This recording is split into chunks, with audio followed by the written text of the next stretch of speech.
You're tuned into the Writing Community Chat Show, the live streaming YouTube podcast that brings you the stories of authors, screenwriters, and more.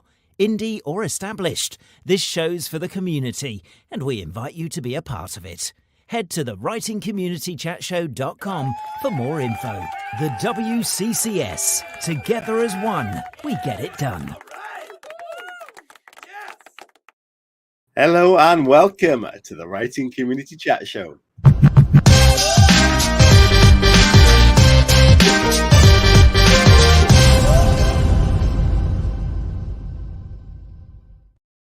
I am the Brandon. Hello, everybody, and welcome to the Writing Community Chat Show. It's another Friday. We've made it again. Well done to you all for making it through. Hello, Chris. How are you doing? Yeah, I'm good, man. I'm so glad it's Friday. Tough week this week, but yeah, I'm so glad to be here and looking forward to tonight's guests. Should they arrive? Should they arrive? Yeah, they're not currently here, but I'm sure they will be. But that's the one thing about this show that we've loved, and it's literally when we started the show is that pre-lockdown or the start of lockdown, which apparently today is officially finished medically. I think that's crazy. So during that entire lockdown period, everyone was going, "Oh, what a week!" And then bang, we get to the show, and it's like, yeah, we can relax, we can talk to each other. Because we were isolated, and that's kind of a reflection of authors' lives anyway. We don't often communicate very well. So having this on a Friday evening is perfect for us all to jump in together, to chat to each other in the chat, on screen, and, you know, let off some steam in that sense. But yeah, we've got some questions, not just questions, but good chat in the chat as well. And thank you to you all for tuning in live, because we know taking the time to come and speak to us and listen to us is amazing. And yeah, I've carried on the kind of thing that we did last week or the last 2 weeks, Chris, with putting a tweet out, getting the responses, and then talking about those responses. So this week's tweet was, what has surprised you the most about being an author? Have you got an answer for that, Chris? You don't get special privileges like a club card or something like that. I thought they'd do like a Tesco club card. Yeah, like an author's version that you could just go, "Hey, I'm an author. Bang, give me discount on this thing." Do you know what? Maybe we should pitch that to like Waterstones and stuff. So, you know, we should have author discounts. Yeah, I mean, that who buys more books than authors? Probably no one. So, well, yeah. I mean, there are serial collectors out there. I know there's people have an obsession with buying more books, even though the TBRs are like 60 books deep. Do you know what I mean? And we're all victims to it, but why? And I know some people do it physical books as well, which takes up a lot of space. So, you know, fair play to you. I think it's just propping up people's laptops when they're doing things like this, because literally every week my laptop is stacked on books, and I don't know what to do without them, to be honest, because you can tailor the stack to the size. Well, so if you want it to be really high, I can go with that. That's why sometimes it's great to have a little novella sat on your desk. Okay, so some of the answers we got back were great, and I didn't put the names up. I just copied a lot of the answers. First couple, having readers from around the world reaching out to tell me how much they enjoyed the book. Wow, what an answer that is. I mean, if you're doing that, I think you're doing things right in that sense. So well done to you. Someone said doing podcasts, which before, if you had said that to me, I probably would have said no, but like, there's a lot of authors we've interviewed, and that is what we do. So yeah, I agree. Marketing in that sense is great. The writers community, as you know, Chris, this is why we started this show. We love the community.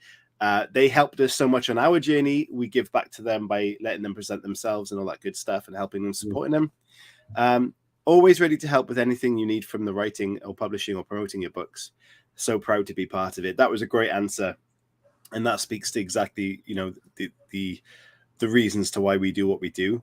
How much the people around you or read your book listen to you and acknowledge you. I also think that's very interesting.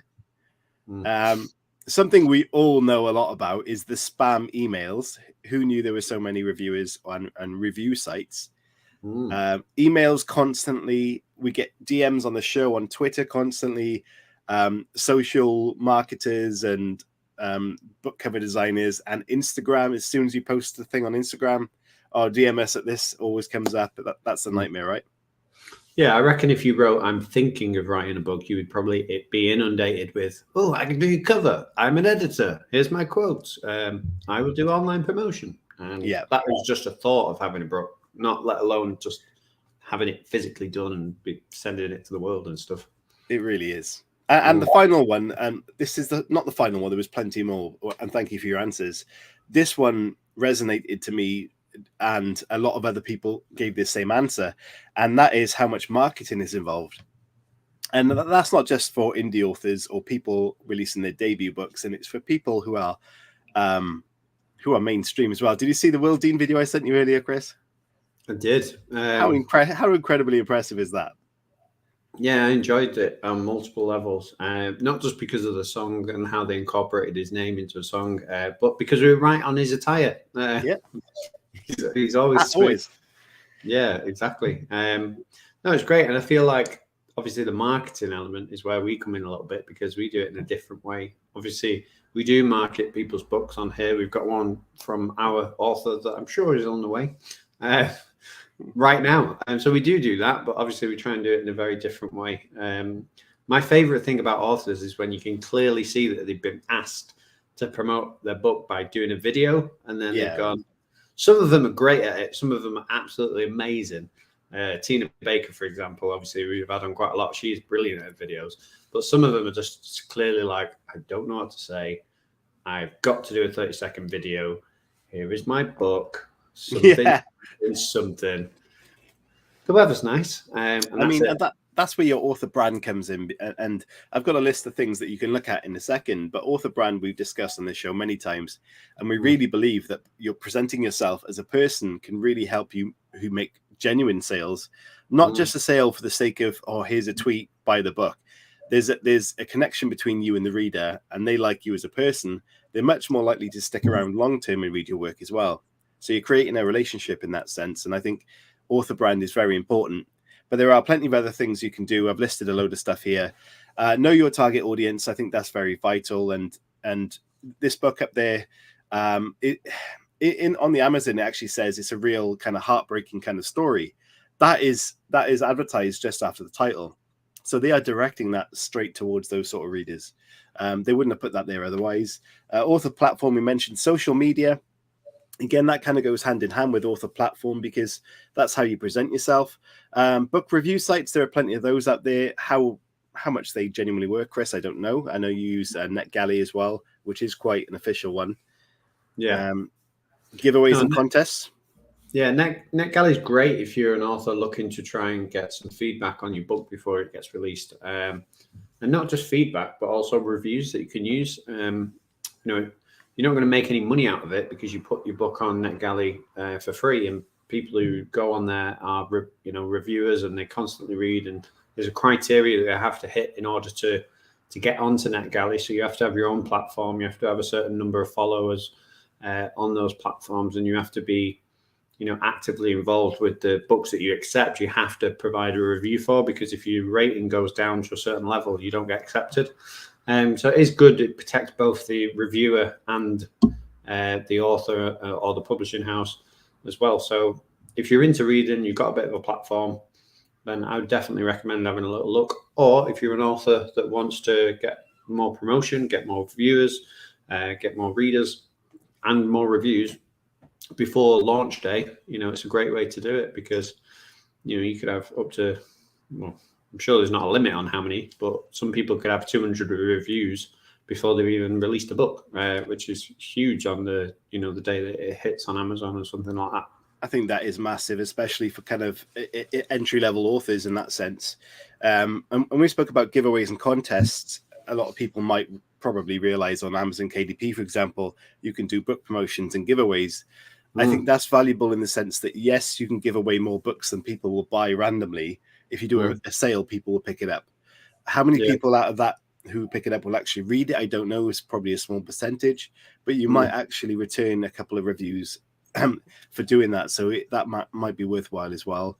But also for your social media, if you're doing a contest and it's packaged the right way and it's a prize people want, they will share that and expose your channel as well. And on a channel definitely. Like this, I mean, your Twitter page or your Facebook, whatever that is. I think one of the best ones that I've ever engaged with personally is Joseph Knox. Obviously, we had him on the show, but he sent out a tweet on Twitter. He posted all the proofs that he had. And he said, He said, basically, I want to get rid of all of these because I've got so many, I just get sent them by publishers. He said, so if you want one, just DM me your address and I'll send one. And I thought, this is a bit strange. I've never seen this before. So I thought, hey, Joseph, I'd be really interested. Just send me any, maybe the first in a series, for example.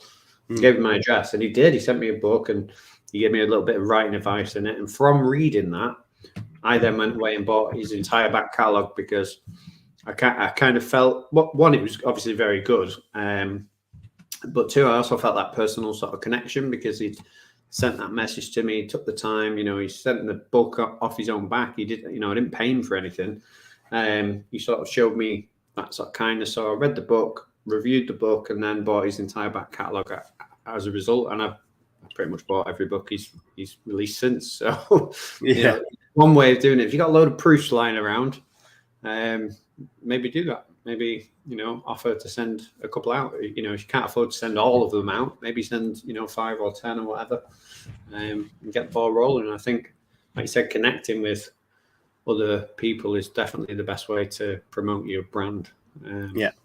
Our author has just emailed saying, can we please let her in the studio?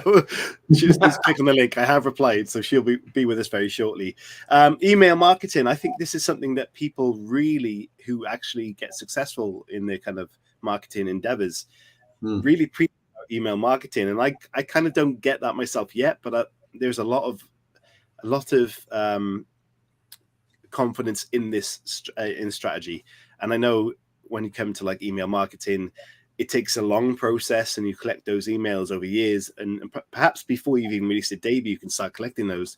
But it's a long game. But do you know what makes it a lot easier? Substack. Substack, Because in order to be a member of that, you have to have sign up with your email address and stuff. And then whenever you follow anyone on Substack, it kind of works in a similar vein to Twitter in terms of you can follow anyone that you want to, but then you automatically get emails for when they post on it. So if you use it, like some authors that I follow on there use it every single day, and I get an email in my inbox, bang, they've posted. And it's not always about marketing. Sometimes it's just something fun, or they've written an article that is engaging and things like that. But it's huge for that. If you were pretty big on there, then I guarantee when you release a novel, all the people who follow you are going to get an email saying that you've done that. So it's kind of a crossover between Twitter and that old school email marketing, which could be really beneficial for a lot of authors. Definitely. And to be honest, I set up the Substack account for the show. I used it for about 2 weeks and I completely forgot about it until I had an email the other day. I know that's bad. And we had something like 240 odd followers, and I hadn't really engaged that much on there. There was a couple of uploaded previous blogs that we did. So I think that for growth, even though I wasn't really pushing that, is huge. So potentially you could really, and I think what's great about the way it's structured, you could put snippets of your book, or you could put snippets of your writing, and really hook readers in that sense. And they get to like what you write about, and the way you write, I think, would be highly valuable. Yeah. And I think if you're into writing and you've not always got a book to release, and you're working on that book or whatever, you can release short stories on there. It could be a blog about your day. It could be a blog about your opinions or something. And like you say, it really does. We've had some people on the show that are on there quite regularly. Stephen J. Gold, he's on there, and he does some really good stuff, some really engaging stuff like poetry and articles about writing. He's really brutally honest about writing as well, which is great. Ross Young's on there again. He uses it to market some of his books, but he also uses it to engage. And obviously Ross is a really funny guy, so they're always good to read. Halo again, it's probably a little bit like us. She's not done loads on there, but the stuff she has done has been brilliant. And it's nice that you get those emails and you can just go, oh, such and such a body's done this new little thing, I'll go and have a look. I get really funny about my email marketing because I feel I'm going to send them an email, and if you do it on Wix, like we've got through the website, it'll tell you like how many people have opened it, how many people have like unsubscribed as a result, and that's all you ever see. And I know it's natural, like you will lose more people and you will gain people. It's kind of a natural thing. But yeah, I get like, oh, someone have followed, it must have been rubbish. But I think you've got to be confident with what you're doing, haven't you? Linda says, I think the best marketing tool is a book. launching. Sorry, Chris, what's that word? I don't want to say it stupidly. I want to say tree budget. Yeah, I probably got that wrong. And then Anya says, those trebuchets are so cool. And we probably said it completely wrong. I reckon it just, I've never heard of that phrase. I reckon We just made it up for our fun. Yeah. Yeah.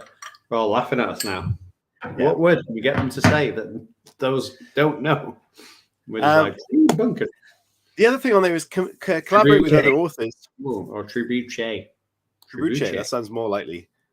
Trebuchet is fun to say. Oh, there you go. She says trebuchet, so like ASMR for the ears. Trebuchet. So you said it right. Trebuchet. It's so cool, apparently. Isn't that French? My son's French. Yeah, collaborate with other authors. This is all about the writing community. We preach this, absolutely. And FFS, Chris, and that's definitely you. And be present. I think that is the persistent. I think that is the most valuable, is being persistent. There must be millions of people who started their writing journeys and gave up on it. And in fact, last week? That author that we spoke to said he literally had given up multiple times, and had it not been for him getting back on the horse in that sense, he wouldn't have been as successful as he was. But yeah, persistence is key. Do you know, with Malingo or Malingo, do you know when you get a little hint that you know somebody that's not just from the internet? I feel like I might know who that person is. What, only just figuring this out? Yeah. Because sometimes it takes little subtle things, doesn't it? Like if they comment on the show quite a bit, like I'm wondering if I've ever met this person in real life. Wouldn't that be interesting?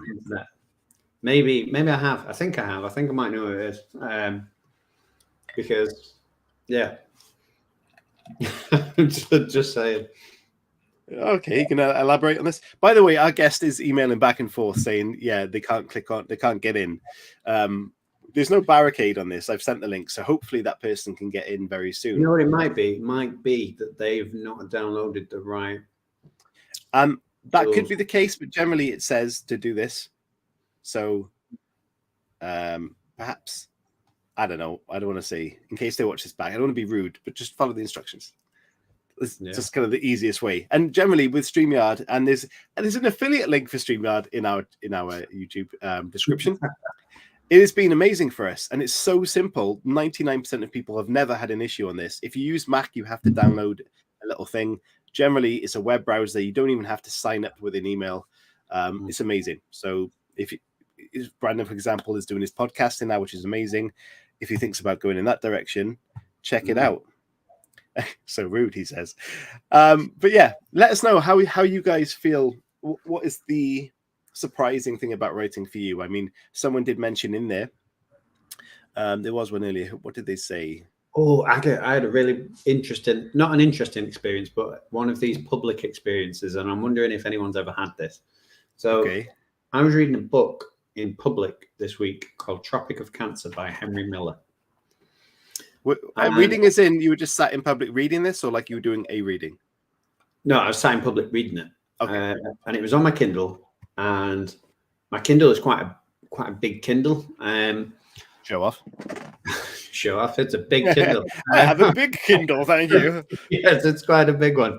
But no, I was reading it, and it's a Penguin classic. So I thought, this is it could be quite good. But the C word was used so many times. Yeah, so many times when I was reading it. I was actually looking over my shoulder thinking... You mean Chris? Yeah, Chris. I was actually looking over my shoulder thinking, if anyone's reading reading over my shoulder, like they're going to think I'm just this absolute sleazebag type person. Because it was like, trying to describe it, it's like a cross between American Psycho and like... it was kind of a mix of like all the things you wouldn't say. It didn't really have a narrative. It was just every paragraph was kind of like shocking to read. Like it was about this group of people. But yeah, if anyone's ever read it, Tropic of Cancer by Henry Miller, let me know, because yeah, it was an eye opener, let's say. And I was very embarrassed about reading it in public. For those of you that don't know or don't look at our Patreon or not part of the Patreon, this is basically what happens. We just chat absolute weird nonsense for quite a while and drink, and then some people join us and we chat more nonsense. But as we're waiting, I've got one little fact that I was going to save for the after show. Right. But as we're waiting, I'll do it now. And this is someone who changed their name. Where's it gone? In what year was this in? I'll find it. 1 second. Okay, in 2014, someone changed the name to something crazy to do with superheroes. Does anyone know what that is? Do you know this story, Chris? No. Okay, so in 2014, this is amazing. I hope this is true. A man named Jason Stewart changed his name to, this is, until I say the end, this is the name.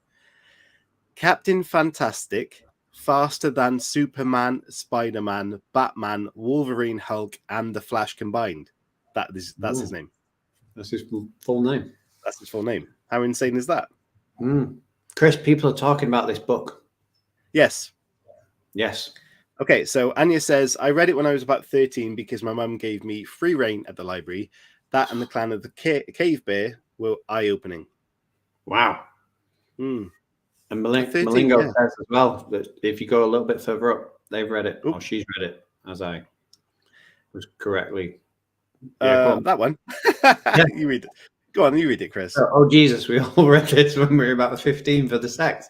It was a right loads of misogynist bollocks. Oh, wow. Which I didn't know. I didn't know that was the case. I actually typed in, like, do you know cult-like fiction that's like known for being different and unique and things like that? Like, I wanted to get about 10 books that were just really going to be very different, and I didn't know what they were all about. So I got this list off the internet and just put them all into Amazon and just downloaded them.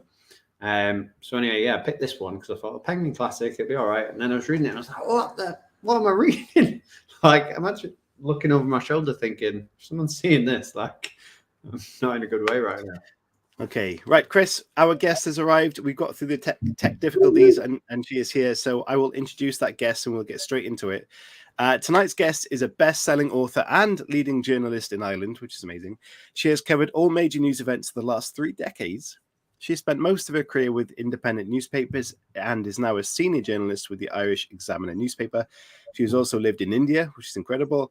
Her books have been translated into 11 languages, which I find mind-blowing.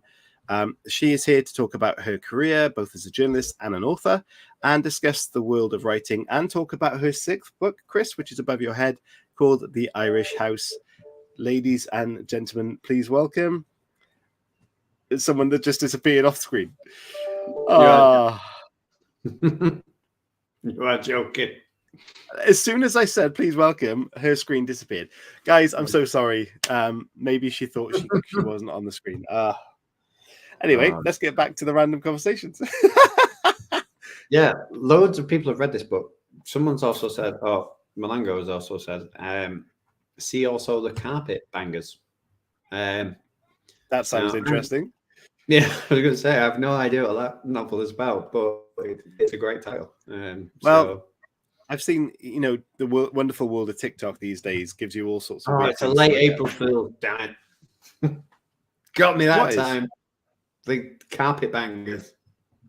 It's not an actual book. Do you know what? I might write that book just so you can't do an April Fool on the 5th. Oh, Baggers, Carpet Bangers. And it's me. Oh, sorry, ladies and gentlemen, please welcome, if this works, Anne Loughlin. Hello. Hi, it's very yes. Sorry, there's a few technical glitches there, and very glad to be on. And thank you for having me on. Honestly, don't stress about that. As soon as I introduced you just now, you disappeared. It was quite hilarious. I hope you're doing well. How are you doing? I'm sorry about that. Can you hear us okay? Seem to. No, I'm not hearing you very well. But if you want me to chat about the Irish House, I definitely will. Okay, so it might be a bit awkward if you can't hear us very well, but are you able to converse with us? How's this? Are you okay? Yeah, I can hear you now. Okay, yeah, good. Well now, yeah. You just muted yourself, Agate. So, Anne, what we normally do is a little section called The Road to Writing, and we find out how you got into writing and what your journey was. So we're going to play a little video, if that's okay. And then when that's finished, we'll ask you all about how you got into writing.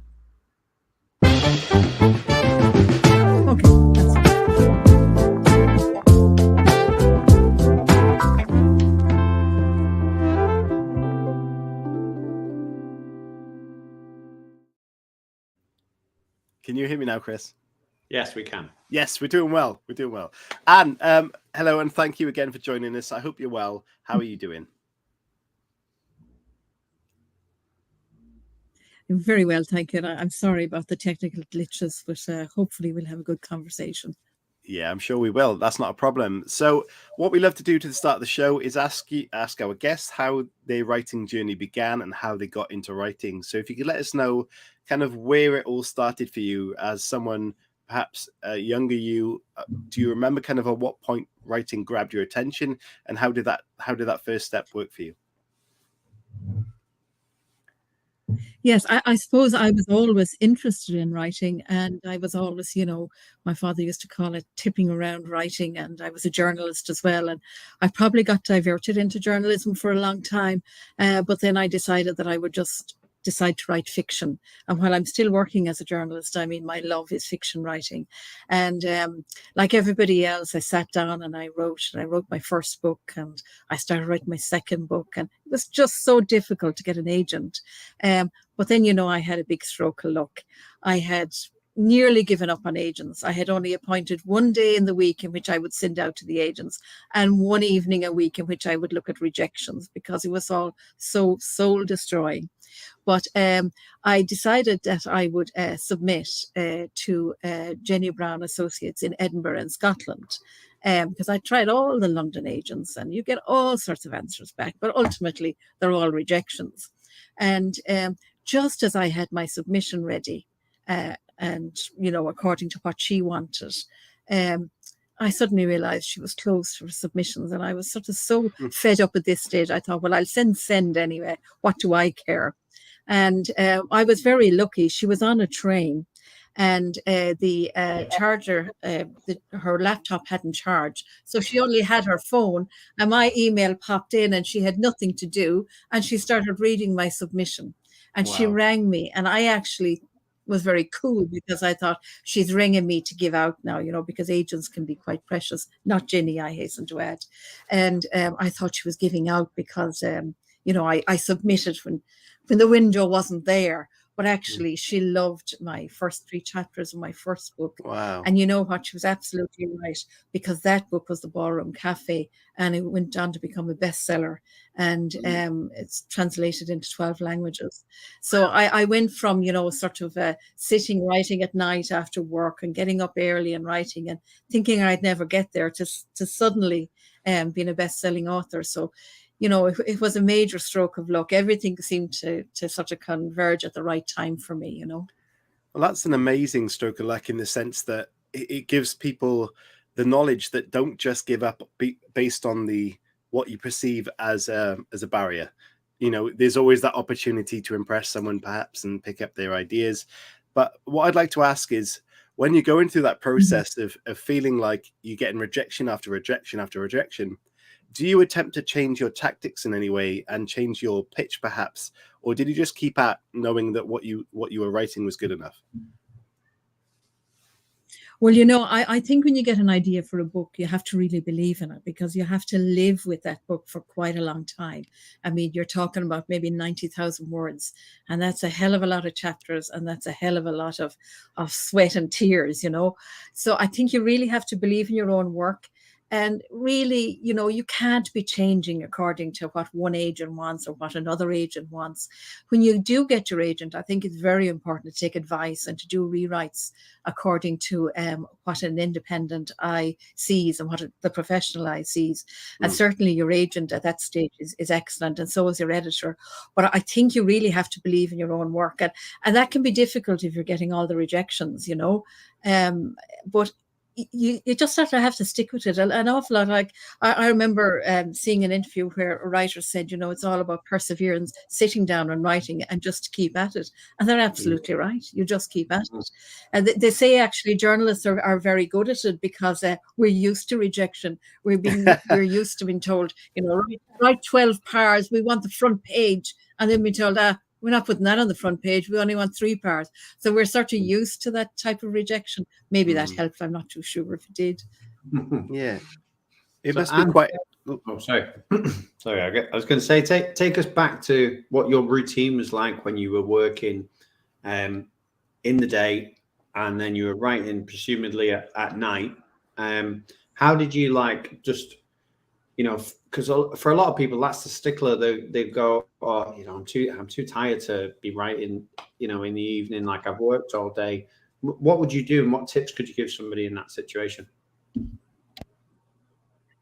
Well, I don't really write in the evening. I get up at 5 in the morning to write, and I find that the house is very quiet. And if you have children, yeah. And if you have children as well, even the dogs don't wake up when I'm up writing, and it's great. You have this quiet and you have this stillness, and then by the time I go to work, I've sort of written it out of my system and I can concentrate on work. If I am going to work at night, it would be maybe just to run over what I've written already. And maybe just do a little bit of light editing. But I mainly write early in the morning. It's something that works for me. It doesn't work for everybody else. I think you have to go with what works for you. I think if I wrote late into the night, I think I'd fall asleep over the laptop. I think, how do you write at 5 a.m. in the morning? Not in the sense of being awake and writing, but do you write as in I'm quite focused and I can write clearly, or is it kind of a really scruffy draft at that point?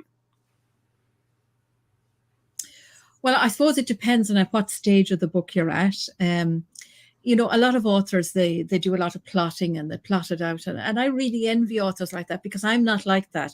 I just start writing and it's like the characters are talking in my head. And sometimes I'll wake up earlier and I just have to do it. I have to get that conversation, that dialogue out there. I would love if I was, got up at 5 and I knew I had to do 2,000 words and they were going to be on such a thing. But I'm not like that. And I just sit down and it either comes or it doesn't, And if it doesn't, I'll go off and make a bit of toast or I'll have a bit of cereal or I'll bring the dogs out and I'll come back in again. And it might all only happen in the last hour between 7 and 8, but you're working towards it. And usually I would aim to at least get 1,000 words done and 2,000 words done. If I'm on a day off, I can get maybe up to 5,000 words done in a day. But as you move into the book, you're more focused on the plot. So you start to know more where you're going. It's at the start you're sort of tentatively moving out there to see where the ideas bring you, And the characters do a lot of talking for me. Often I can think, oh, we're going in this direction, and it just doesn't work that way. I have to go according to the way the characters want to go. Yeah. I write very similarly in that sense, and I can completely understand that. What I'm quite interested in is that when you're at 5 a.m. till 8 a.m. and you're writing for fiction and developing worlds inside your mind, how easy is it, or is it easy to then transition into your professional role in sense of journalism and write more factual? Is there a confusion at all in there? Yeah, I suppose being a journalist helps that because, at the moment I do a lot of court work, and I listen to a lot of harrowing stories every day. And I think you learn as a journalist that when you leave work, you leave it there. Yeah. And I think it's the same with the writing. When I'm writing fiction, I'm writing in a certain way, and then I move into the next role. And they don't really meet, you know what I mean? Because there are different ways of writing. Yeah, no, definitely. What I was going to say is, do you know when you're hearing all these harrowing stories, and from a fictional point of view that sort of selling the narrative and selling the story is really integral to your readers. Is it the same with journalism in terms of but more of a microcosm of what you're trying to do in a novel? So you've got 90,000 words to tell the story in a novel, but you might only have a couple of pages with journalism. Do those traits marry up, and is there a crossover at any point? Yeah. I don't think there is really. And I mean, while my journalism informs my fiction writing, I think it's important to keep the two of them separate. I mean, the first thing you learn in journalism is the 5 W's: who, what, where, when, and why. And like I was saying before, your story is always cut from the bottom up, and you need to get the whole story into the first 3 paragraphs.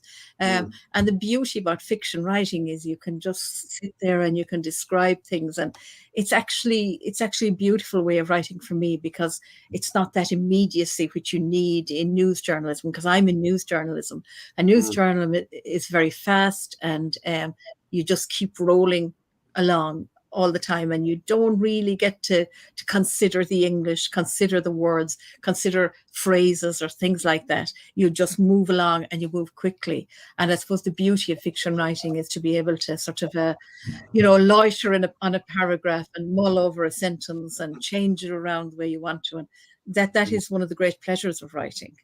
Yeah, it definitely sounds amazing when you remind yourself of that. It's a massive freedom, and it's something you can give people the power of worlds with your writing, and I think that's a very powerful thing that we need to remind as well ourselves of. But so I think going from before you had that break then of your novel becoming something that kind of kicked off your career in the writing sense, was there a doubt in your mind that was going to happen? And when you then got that call back, did you kind of feel, right, this is my chance? Or were you kind of like, oh, I'm now going to perform even more as a writer? Well, I suppose once, the agent accepts your book, you then have to find a publisher, and that can be difficult as well. I mean, I was lucky in the publisher I got at the time, which was Black and White Publishing in Scotland, and they were very good to me. But immediately publishers are asking about the second book.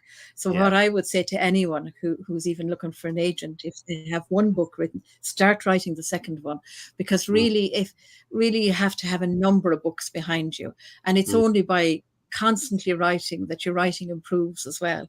I mean, when I think back to that first book, and I think of my book now, The Irish House, and I was much more disciplined in the way I wrote The Irish House. I could use my time much better. I didn't go down sort of little byroads the characters brought me. I said, stop, you're not going that way. Please go this way. I'm the author.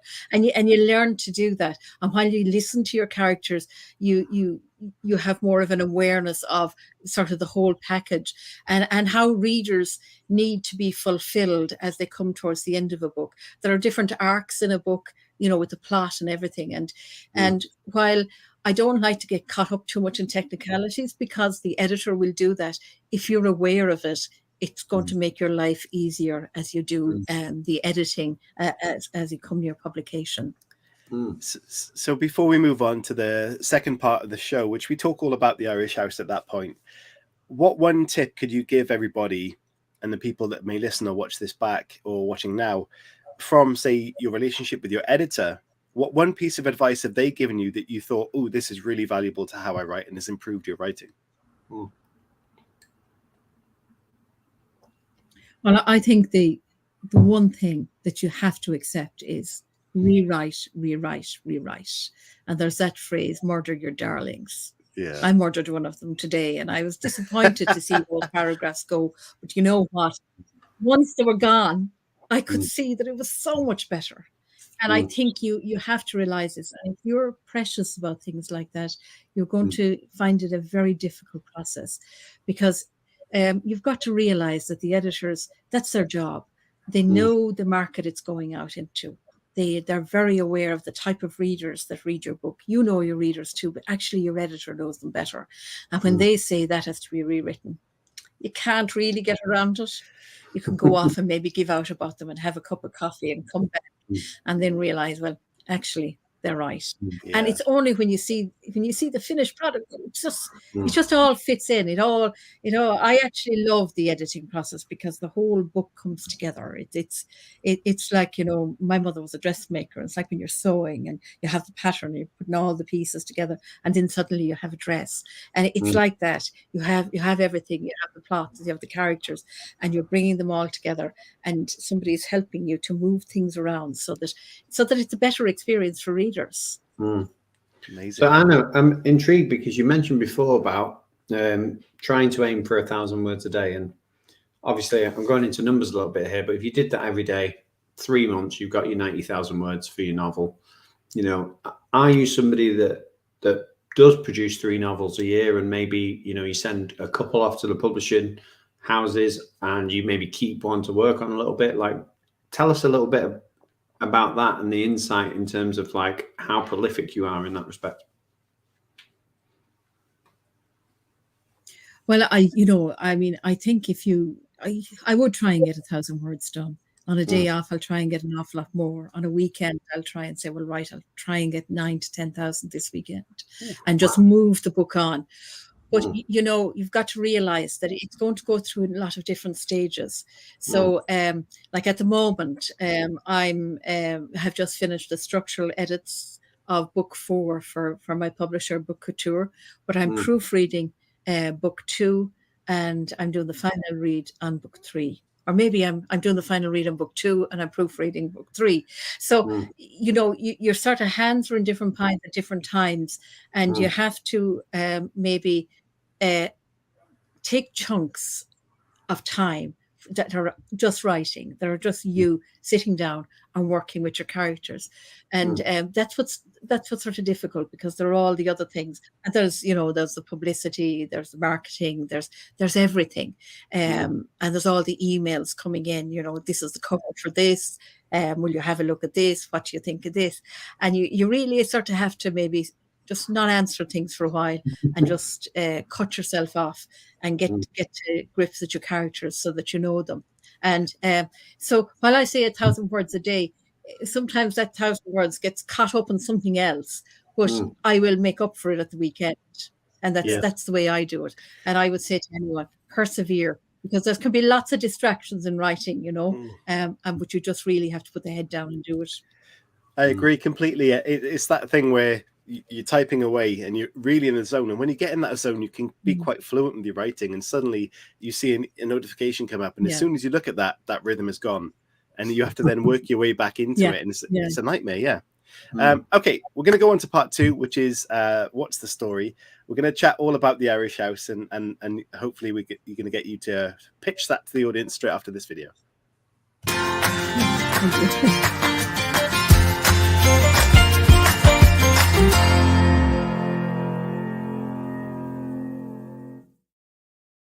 So, Anne, could you please let everybody know what the Irish House is all about? Yes, well, The Irish House is my 6th novel, and it's published by Bookouture. And first of all, I'll tell you where you can get it. Just go on Amazon and you'll get it. But The Irish House, and I have to tell you this as well, that I wrote a lot of the pandemic, and it really was my escape. It's all about Marianne, who has, this wonderful career in New York, but her grandmother in Ireland dies, and she's bequeathed Kilteela House, a big old mansion beside the sea with wildflower meadows and, you know, a rhododendron avenue and drive up to it. And she also has to take over guardianship of her 2 cousins, aged 15 and 5. So as a young woman, she's facing an awful lot of challenge. She's facing a huge challenge. And she's also an American living in a small Irish village. And she faces that challenge as well. And her grandmother, Collie Keane, to help her every month, has a letter sent to her. She wrote them in her last days, and they exhort her granddaughter to on how to become a parent and how to watch the seasons unfold. And this is why I say I wrote it during the pandemic, because I have French doors leading out onto my garden, which leads onto a marsh and that. And, you know, really, I think the only good thing to come out of the pandemic is we all became closer to nature. We had time to sort of stop and stare and, you know, to see the flowers growing, to see the birds coming into the feeders and things like that.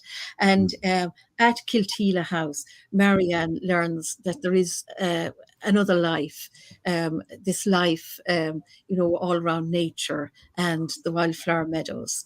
And she also learns the true meaning of love and friendship. There's a band of women that help her and that help her set up her fashion design business. And I think she really finds the true meaning of friendship. And these letters help her on her way. And she really we find out that in the last letter, she faces a huge challenge. And of course, the question is she strong enough to take that on? Your readers are going to have to read the book to find out. Definitely. I mean, is there a connection there with the fashion design business of the character's story to do with the mother's dress business back in the day? Is that kind of where that inspiration comes from? Yes, yes, I suppose, I grew up, my mother was always, making clothes, designing clothes. And I think if I wasn't a writer, I'd be a dress designer. And I love fashion, and I love going back into the history of it as well. So that was one of the pleasures for me in the Irish house, was looking up, all these beautiful things about fabric, about designers, and how things are done, and setting up fashion shows and things like that. And I suppose that was my escape as well. Yeah. And certainly Kilteela House, with surrounded by its beautiful gardens, was for me a major inspiration. Was the Kilteela House a real place? Was it based on a real place, or It's is it actually something fictional? Very, very near my house is a place called Kilmacurra Gardens, and while the house is now derelict, the gardens are beautiful. And if you walk up that avenue, you'll see rhododendron bend like a Kilteela house. And often I would just go there and sit there and just watch things. And I found that after I had been there, that I could come back and I could really, sit down, and the words just flowed. Wow. Why did you go with the name Kilteela House then? If that wasn't based on a real place, why was it then called Kilteela? Well, like I said, the characters speak to me, and that's the name that came to me. Kilteela House to me is very real. And people who know my books will know that there's sort of always a big old house. And I don't know, there's something I find very sort of magical about, the big old house, and trying to keep going. And, these houses cost a lot and to run, and but there is a magic in them as well. And I suppose I'd love to live in a big old house like Kilteela House beside the sea. I'm beside the sea, but I'm in a cottage. Well, Anya says this book looks great and downloaded it. You can do that from Amazon, and the link is in the description of the show. Thank you, Anya, for doing that. There's a review. I always like to pull reviews off for the authors we have on the show. Do you read your reviews? Oh, right. I hope it's a good one. Well, my editor sends me the nice ones, so I read the nice ones. Yeah, just that. That's a great way to do it. So this review is a nice one. It's 5 stars, and it says, a lovely book to read. Become very involved in the story. Tears when it ended, but I will recommend. Made me feel warm and happy, and long to be in Ireland. There's a load of 5-star reviews about this book, and what is apparent is it's quite a tearjerker at times. It's very heartwarming. Yes. But also, a lot of people respond to this in the way that you create a massive connection between Ireland, the location of the setting, and the reader. And I'm really interested to know how, as an author, can you make that connection between the reader and author to a place, to a land? How do you do that? Well, I think you have to be true to when I say true, you say, how did I come up with the name Kilteela House? And I've told you I've come up with that name, but I've also told you that I've been looking out my own garden, and I've been going to Kilmacurra, and I've been walking beside the sea, because I'm beside the Irish Sea here. And I think it all comes out in my writing. I mean, there's one scene there at Kilteela House where the swans came in, and they come down into the lake, and the noise they make. And the reason I can write about that is because I hear it on the marsh. The swan, we have 3 swans that regularly come in, and we have a heron that drops down to a nest, and things like that. And so I think really you have to write from what you know. I believe in things like that.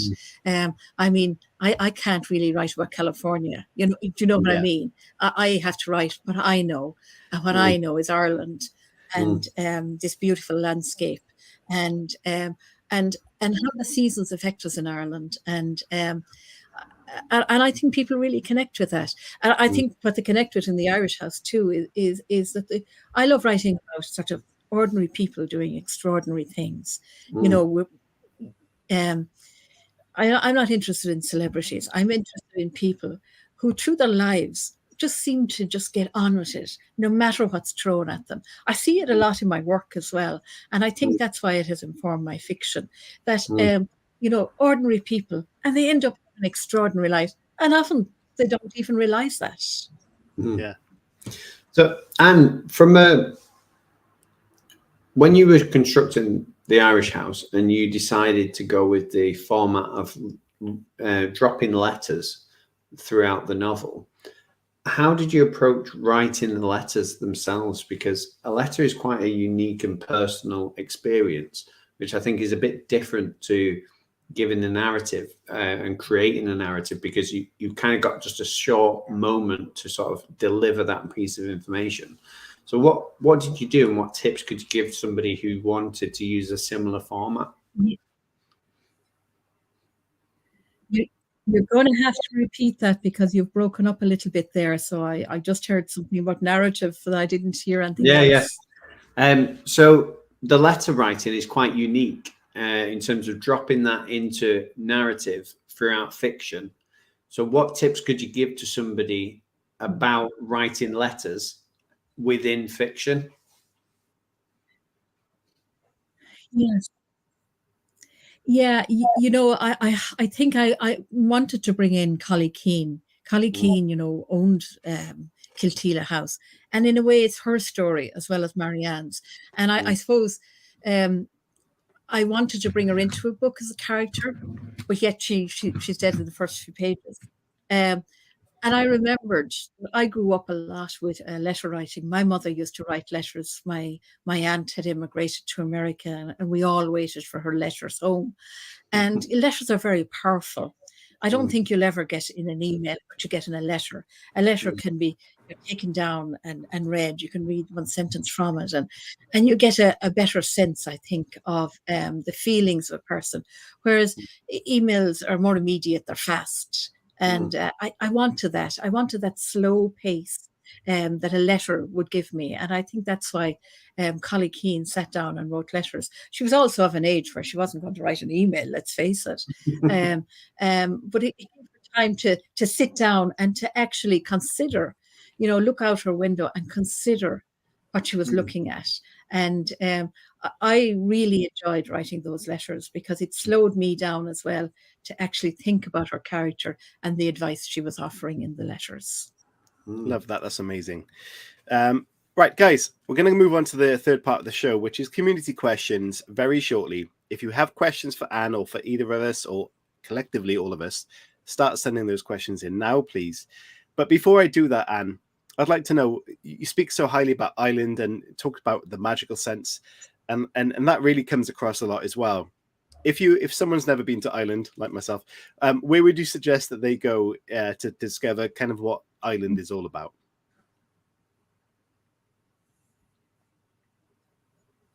Well, I'm originally from the west coast of Ireland, so I would have to recommend that for the dramatic scenery and for just the laid-back way of life.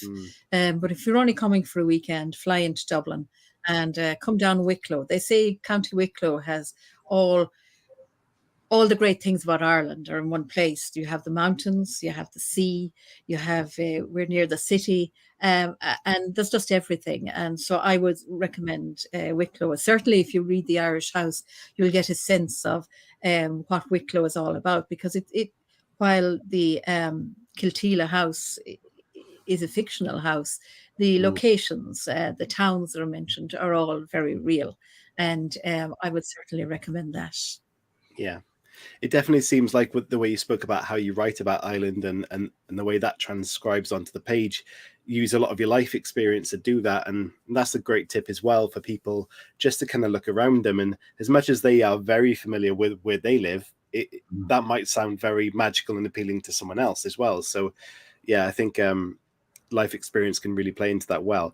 So we're going to go on to the last part of the show, which is community questions. We'll play the last little video, and then we'll start asking our staple questions. Please send yours in.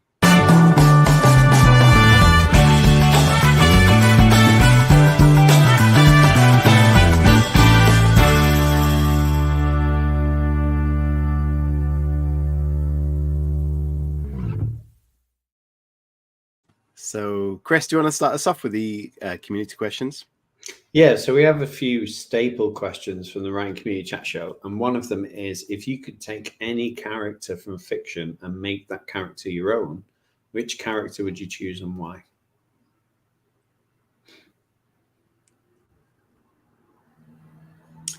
I think I would have to choose Elizabeth Bennet in Pride and Prejudice. I mean, as a schoolgirl, I read Pride and Prejudice, but I often go back to it, and I often go back to certain passages as well. And I love her. She's a strong woman. All the women in my books are strong as well, and they're not afraid to speak their mind, and they're not afraid of making a joke even at their own expense. And I think that's one of the things I loved about her, particularly in that era, that she, while all around her were probably a little bit mad, she was the sane one, and she was the one that could look out at the world and comment on it. And I really like her as a character. Fantastic. If you could take the ending of any fictional story, and that could be on TV, in a film, or through a book, what ending would you change and why?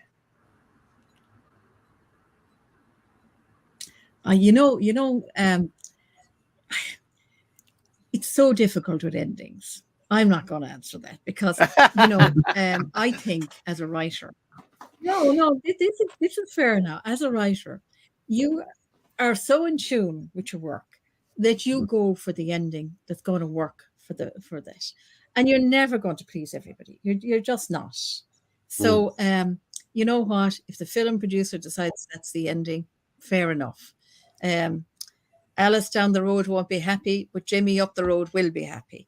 That's the way it is. Amazing. And that's the way I do with endings as well.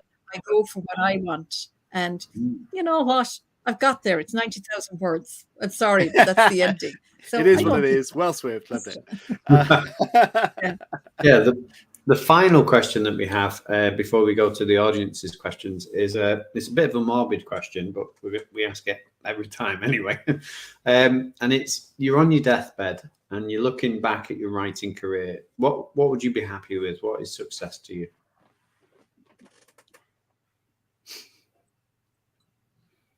Success to me, oh my God, it's my family. I think, what's that phrase? That you're, when you're dying, you never say, "I'm delighted I spend more time at work." That's my family. Undoubtedly, and that's it. And I'm very proud of myself that I always had a dream of writing, and I've got there, and very proud of it. But it's my husband, it's my kids. It's the life we've built together, and gosh, why would you be looking at anything else? I love that answer. That's fantastic. I mean, we've asked that question over 200 times, and that's the first time we've had an answer of that nature. It really is. The best one. Oh, right. Oh, Brandon said, "This is my family." Oh, that's cute. Annie did ask a question that a lot of people said "what" to in the comments, and she said, "Do you believe in selkies?" What is a sulky? Exactly. No one knows what that is. I don't understand. It's something to do with Irish myths, apparently. It's apparently a mythical seal that shapeshifts into a human. Sorry. Sorry, Anya, you've absolutely lost me. You're telling us you've never seen a selkie. You've lost me. Well, maybe they're all human at that point. No. Malingua says, "I know what a selkie is." No, there you go. Any more questions, guys? Please send them through. Have I missed one? I've got another question just in terms of like insight for publishing houses and the relationship and things like that. With the Irish House, and once you decided you were going to write it, do you just have free reign, or do Bookouture say, we want this type of novel from you next? No, what you usually do is yourself or your agent submits an idea, a full summary, possibly the first 3 chapters, or maybe in my case now, because I'm an established author, I would have submitted the full manuscript, and they would go then, yes, and then what about a second book? And then you produce an idea for that. I didn't have to produce the chapters for that. But usually it's for a first-time writer, it would be 3 chapters and a full summary, and the summary has to, give all the details of how the plot is going to progress and the ending as well. And I know some authors don't like to put in the ending, but actually the publisher needs to know that the writer can bring it home, so to speak, that you can get to that 93,000 words, that we can all get ideas and wonderful ideas, but can you sustain it? And I think that's what a publisher is looking for, as well, of course, as the writing. And you have to sort of know the genre you're going to be in as well. I think if anyone is thinking of submitting to any publisher, they need to know the genre they're going for, and they need to read books in that genre so that they know what's out there already. And I think that's important. I think every writer has to read widely anyway, but I think in your own genre you have to be on top of things, Amazing. We are slightly running out of time because we were rambling a lot before you came on, Anne, and that's technical difficulties wrapped up in one. But I'm so glad we did get to speak to you, because I've loved your stories. I've loved the advice you've given. It's been fantastic. So just before we wrap up, Chris, do you have any more questions? But the final one I've got for you, Anne, is where can people find out your work? I know you said Amazon, but is there a website they can find you on, and social media wise, where can they find you and your work? Well, you can find me on Twitter. You can find me on Facebook and Instagram as well, author Anne Loughlin. And you can find my books on Amazon UK, Amazon.com as well. And that's it really. I'm trying TikTok, so we'll see about that. Ooh, we'll have to follow you on TikTok. Yeah, look forward to that. Anything from you, Chris? Yeah, I've got a question. If you, obviously, the connection that you have with your characters is huge. But if Bookouture said you have to pick one character that's going to be a focal point of a series, which character would you choose, and why would you choose that character?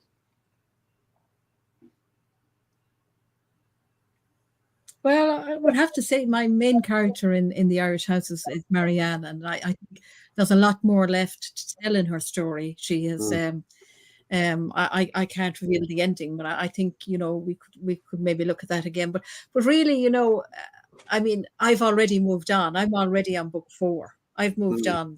There's the second book and the third book, and there's book 4 as well. So I've already moved on, and but you know what? Give me a big old house anywhere in Ireland, and I'll come up with a story. Yeah, I love that. There's so many things about your story that kind of link. It keeps making me go back to Ian Rankin when he came on. Like, he came on the show and we chatted to him, and obviously he has got Rebus that just become huge, and he's written so many books about Rebus, and I think that's where the question sort of originated from, because I was like, is there a character for you that you could, produce book after book after book on this character? Well, you see, I think you have to differentiate there between crime fiction and women's fiction. So it's a little bit more difficult. I think with crime fiction, you have your detective, and you can have all these different scenarios and these different crimes.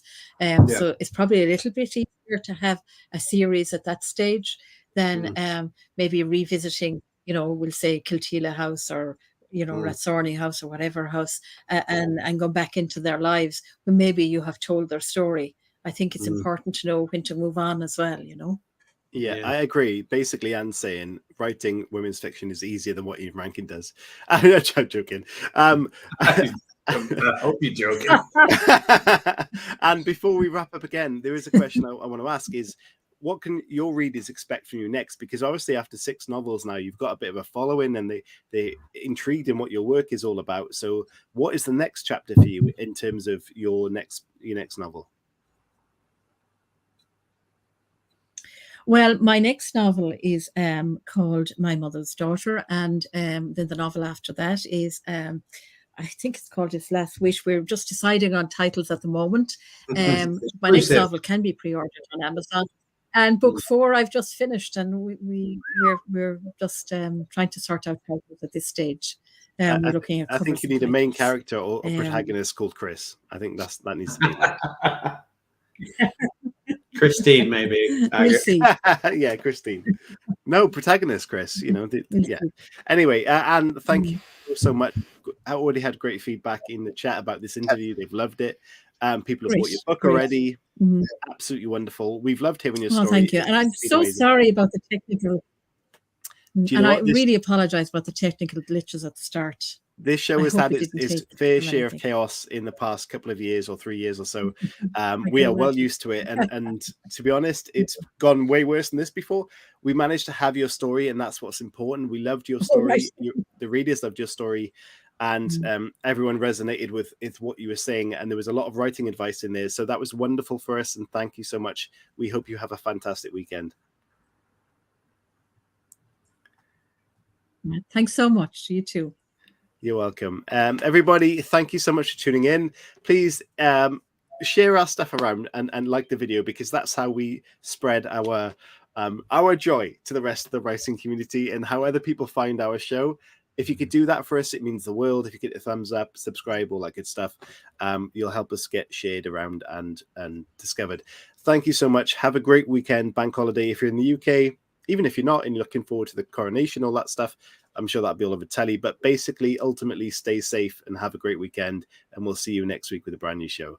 And enjoy the after show. Sign up to Patreon if you're interested in those. For me, thank you. Thank you, Anne. And thank you, Chris.